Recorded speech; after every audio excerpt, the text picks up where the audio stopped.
Yeah, you need to go on party and press the switch at the top. Okay. Someone's out. Someone's out. Triple B power's out. We'll get that in a minute. Let's me just say that welcome here to GSR. What is going on? What? Ah, this is what? What are you here? Oh, is your thing broken? Hold on. It's like what? It's like What's I'm in up a with new that? account. What is going on? Don't forget, you can change. I don't care. I couldn't give less than the absolute. Okay, right. Hold on. What is going on? This has been happening for a few minutes, guys. Right, I'm joining the session right now. Sorry about this hassle. Very early My on. audio's not even included on the stream. Have you clicked the switch at the top of the party? Yeah. What the bloody hell is going on with this absolute talk? Yeah. Hold on. If we're having technical difficulties with audio and stuff, if you guys can tell me if both of our audios are included, would be greatly appreciated. Just yeah, tell us if both yours are included. So just speak, Wavy.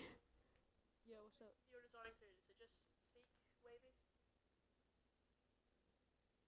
Wavy. Oh yeah, I can wait. What? You're definitely there, but it's extremely quiet. Why is that? This is actually. This is. What is going on? Shall we stop live streaming then just do it again? Yeah, we could try it again. Alright. Yeah. Right, okay. Wait, no, hold on. We can just switch party audio off and then on again, see if that works. So, Yeah, off, and now back on. There you go.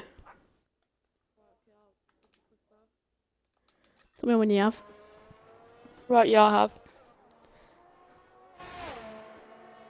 Oh, yes, it's in. Yes, booyaka! Right. Right, that's good. Okay, so we're sorry for the hassle, ladies and gentlemen, but finally we've got this underway here in Q1. We've already got Williams coming across the line with the 143.6. But before we get all into that in Q1, I would just like to say welcome here to the live stream here in GSRL, where today it is Tier 1 and it's round 11 here in Spa. Yesterday we just had Tier 2, so if you want to watch that, then you can. But I'm going to hand you over to Wavy, who is my co-commentator for tonight. He's going to run you down through the track, the championship standings, and the constructors. Over to you, Wavy.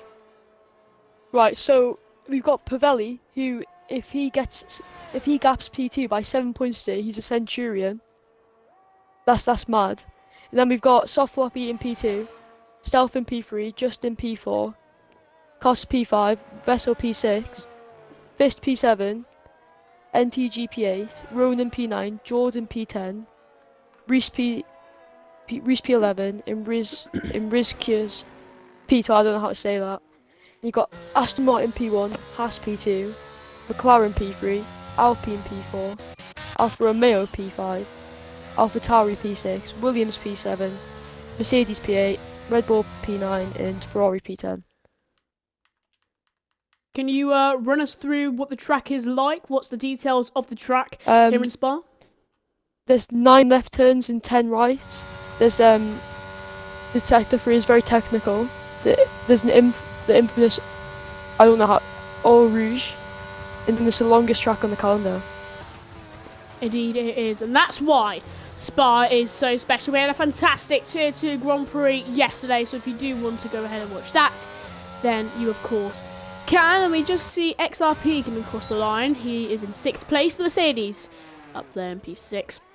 Just want to make sure that you don't drop into the 15th and under zone, but we've only got 17 in here, so I don't think that should be much of a problem to most of the drivers on the track. But can you tell us anything about the weather so far, Wavy, or is that information just going to come a little bit later? Coming a little bit later probably, but I'll check. No weather forecast so far. Thank you very much. As we've got people slowing down, ready to go on their laps, and you can just see COT5. He was actually in our TikTok video in GSRL. You can of course go ahead and follow that on TikTok he was predicted to be 5th place in the Grand Prix in of itself, but of course you could just see a few other people kind of come across the line. Can you run us through some turns that might be a little bit difficult for some drivers to try and master? Maybe the hard right hand after the chicane, that could be a bit of a problem. And maybe the bus stop near the end, that could also be a problem for drivers. And we do already have a DNF in Triple B Power. He was out on the inners for some reason. Sorry, I'm going to have to interrupt you there. Stop flopping right on stream. He was had a massive moment through Eau Rouge. Almost losing his rear left tyre as he went into the wall through Eau Rouge and did not have any traction whatsoever. And that's also a turn that can be very tricky to try and get, isn't it? Yes, yeah. Yeah, and, well, also one that's quite tricky to actually, of course, go side by side through, I would personally like to mention. Sorry. In my opinion, I think Le Combs, which for you is the straight, the Camel straight going into the right-hander and left-hander. That's Le Combe, if you don't know. And Le Combe is a very difficult one to go side by side in. You know, you have to be steady on the throttle, so it's a very slow-paced manoeuvre if you want to go side by side through there, which many drivers opt to because you get such an insane slipstream, domination, speed onto that Camel straight. But anyways, what's going to be the most difficult sector in your opinion, Wavy, for the drivers to try and get right? I would say sector 2, just for the right-hander in the elevation on it. Yeah, I would have to agree with you on that one. I think sector 2 is much more based on trying to be steady on the throttle, you know, making sure you're smooth on the brakes. While sector 1 and 2, sector 1 and 3 are much more based on straight line speed rather than the technical turns, tricky turns of sector. Oh, he's round! He's round! Jack Redford is round.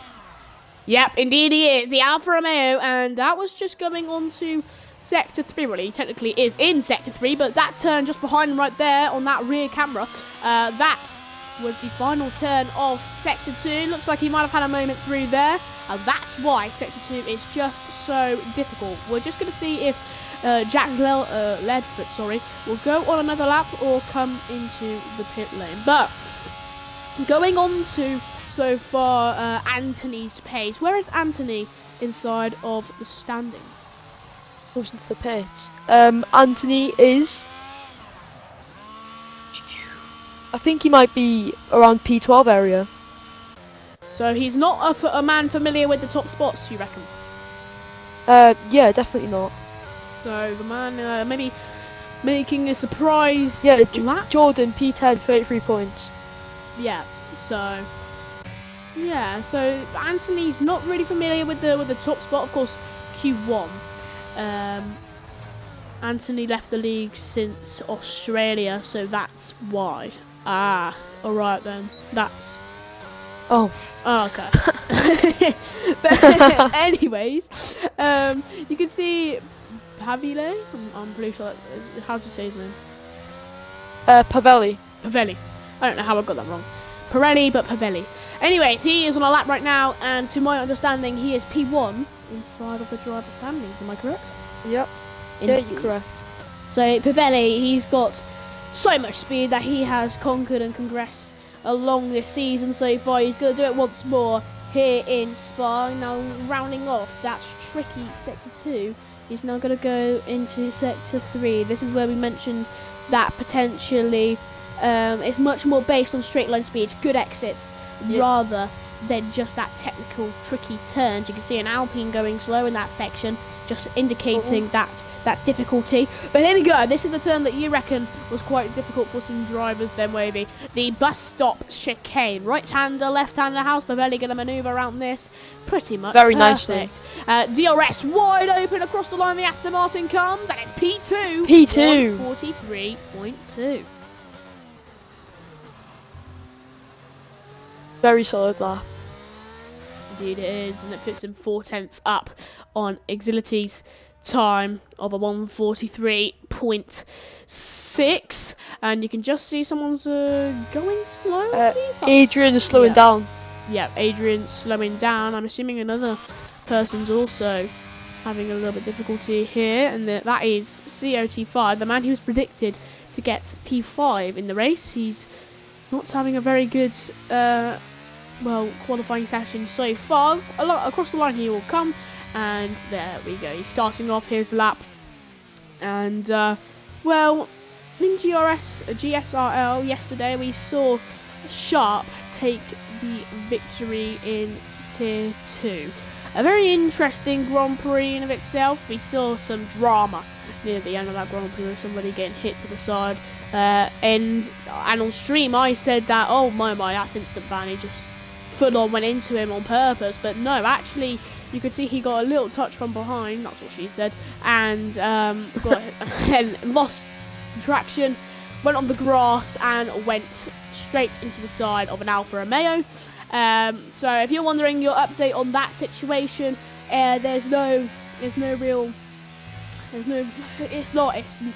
Oh, he nearly loses it through there.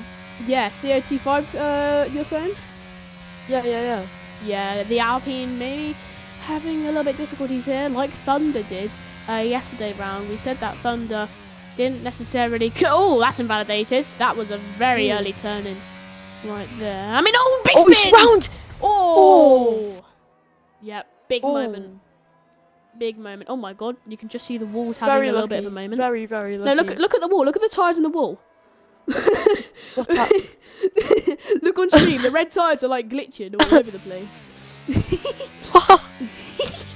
What? For me, he didn't even hit the wall. He just got out. Yeah, he did. But like, if you look on stream, the red tyres. Yeah, it was going everywhere. Yeah, that was weird. Odd. Yeah, the game's a disaster, man. A disaster, a little bit like that lap. Anyways, Pompoms has joined the session. He, of course, is in the Red Bull. Speaking of Red Bull, where are they in the constructors right now? They're P9. Yeah, so Red Bull only not 37 points. Yeah, and they also had some difficulties in Tier 8 as well. They were only not Tier 8, the Tier 2 as well. They were. I have updates on the weather. Updates on the weather there from Wavy. So what can you tell us? Full dry race, no signs of rain. So there you go. The big man has told us no signs of rain, full on dry going into the Grand Prix. So nobody needs to worry about difficulties on track with weather. So, I mean, based on that, do you think it's more based on pace and racecraft, or do you think when it's wet, it's a much more challenging circuit in terms of the top gunners? Maybe it balances out the talent. What do you reckon? Like I mean, it's definitely a bit of both, isn't it? Because obviously racecraft's going to help you anyway, but some people are just better in these conditions than you would think. So if it was to be rain, then it would probably be more of an exciting race. Yeah, because it's more equal, of course. And oh my word, I think we just completely went over the fact that Jack Ledford has got P2 with only 1,000 of Anthony for P1. Oh my god. My oh my.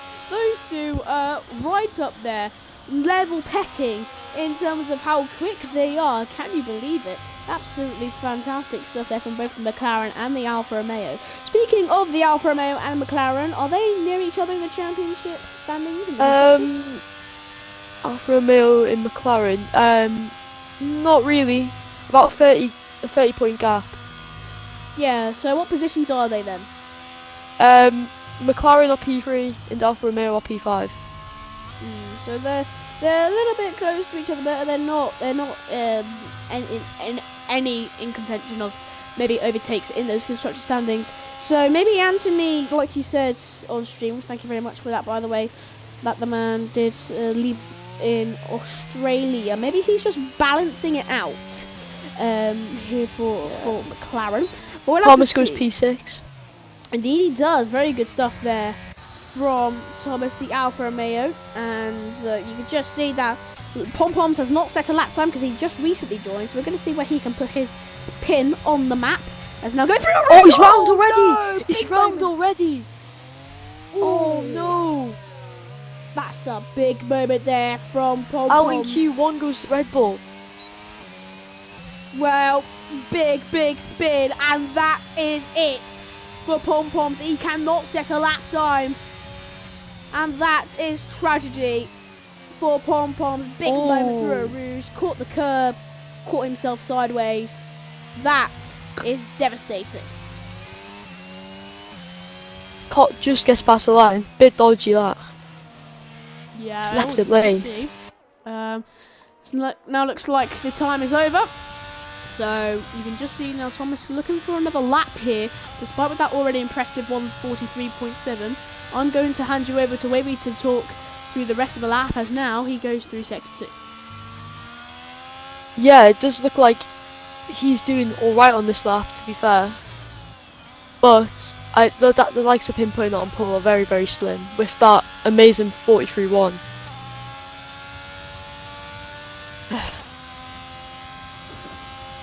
Indeed.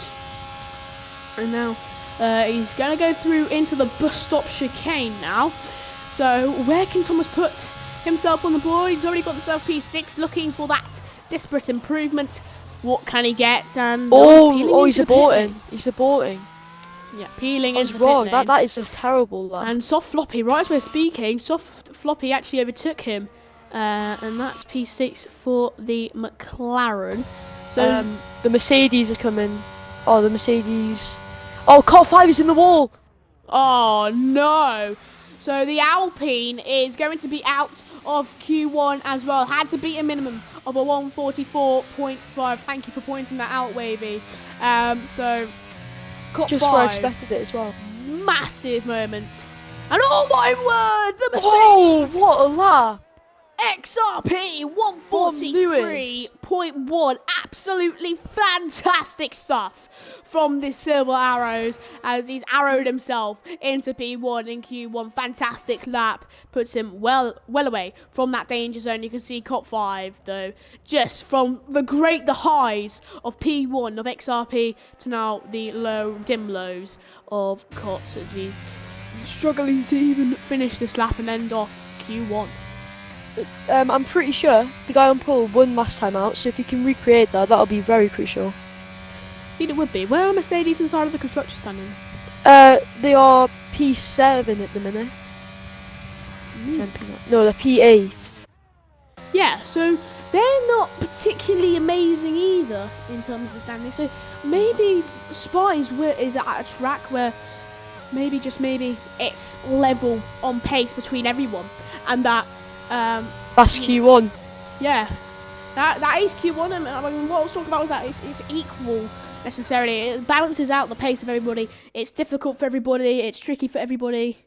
Some finding it easier than others. And can you run us through, Wavy, what happened inside of Q1, or / how did the grid end in Q1? Well, first of all, very, very disappointing from Cot 5.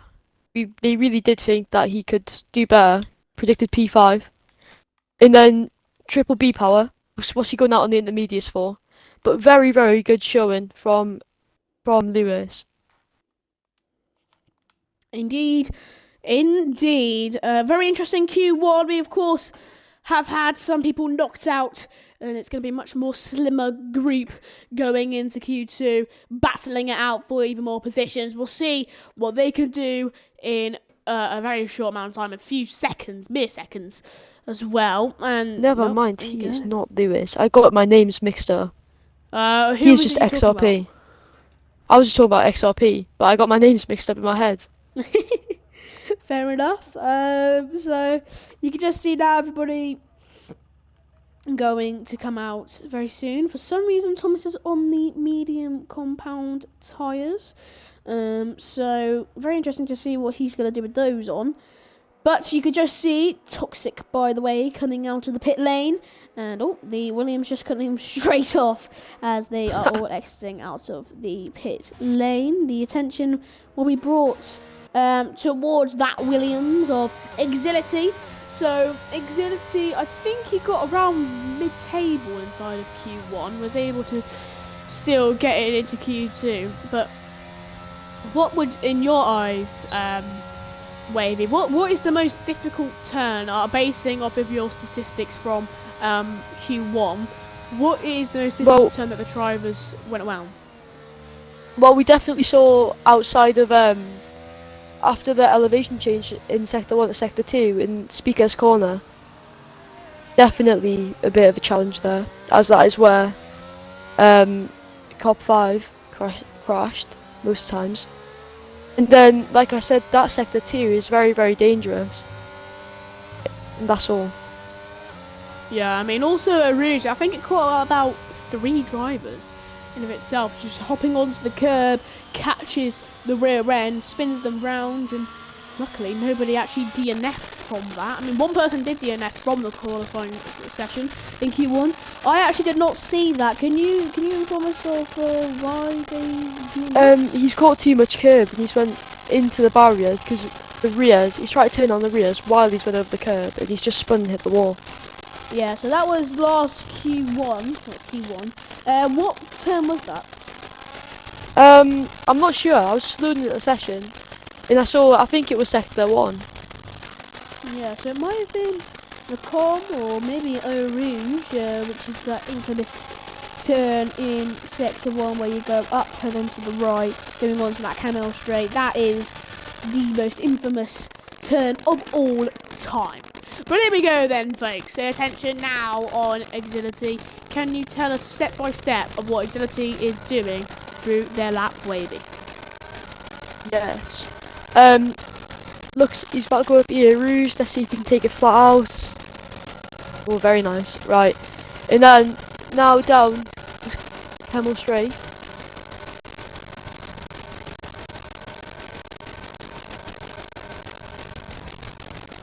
I wonder if he can put it higher than he did last time, because it was a bit of a dodgy showing in Q1, I think. Hard right-hander, takes it very nicely. This is where most drivers will be caught out. But he manages to take it, barely. Now into the hard left-hander. Flat out, nearly invalidates, but he keeps it on the track. Yeah. To the right. To the left, through the chicane, very nice. McLaren. Ooh, That's blocking, that's a bit of blocking that. Oh, he's round! God! And Anthony, that was 5 place grid penalty for that, and I've got to be honest, that is well deserved.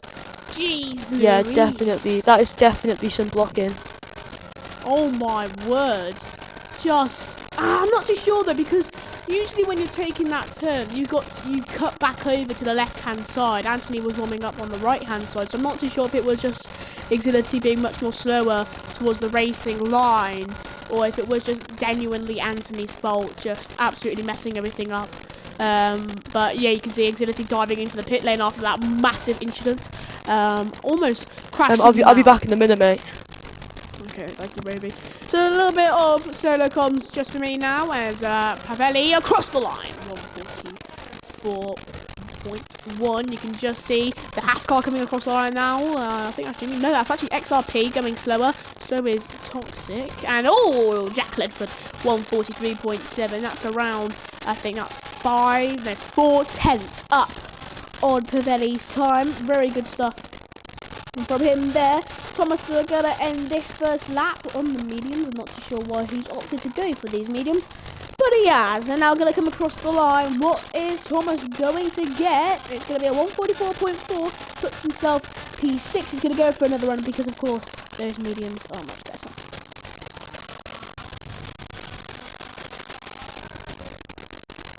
And oh, big moment there from Tennessee. And big moment. They are on the left-hand side in Sector 2. That's the comms. I did say it was very difficult to go around the comms. So you can definitely get it wrong. And that's what the AlphaTauri has just done. So we're just waiting on... oh, look at that. FaZe Buddy also having some trouble. So seems like Spa is not a very easy track to get right for everybody here. But... sure, later on, as soon as we get going with green lights, should be good to go. What is yep, your I am back. I got a Chinese. Very, very nice. You should have got a Belgian. Nah, I'm just kidding. Anyway, but yeah, I mean, what you got with that, mate? Cheeky Chinese. What you got with your Chinese? Well, I've got some egg fried rice here. Ooh. Got some noodles, and then people doubt this, but I've got some chips with curry sauce. I know it might not be Chinese, but it's still banging. Oh my. Oh. You're going to be absolutely munching on some Chinese, whilst we'll be watching and munching onto this beautiful action brought to you live on Twitch. It's only live once on Twitch, so if you want to follow us right here, right now, if you haven't already, then you can. Planets. If you are a Sky Q hold customer, on. you can press it.